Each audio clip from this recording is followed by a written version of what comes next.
Pupuntahan ko yung talungan ko mga idol kasi ang lakas ng ulan dito.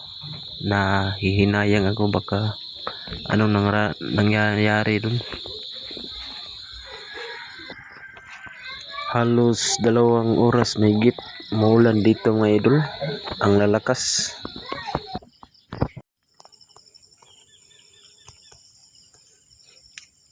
Malakas ang ulan kanina mga idol at itong nangyari sa aking talungan. Nasa 20% ang bumagsak. Hindi kinaya ng puno dahil sa bunga. Ang mga malaki-laki na. Ito ang mangyari sa talungan mga idol pag walang balag at malakas yung ulan. Ganito ang mangyari sa talungan. Ito. Malapit ng bumagsak.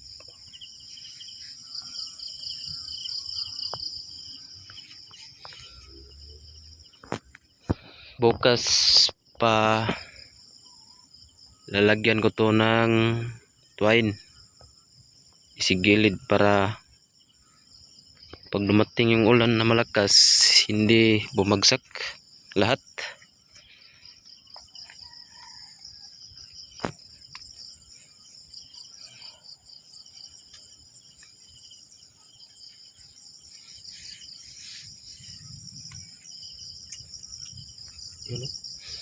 Pag mayroong bunga nga ganito mga idol, medyo mabigat-bigat na,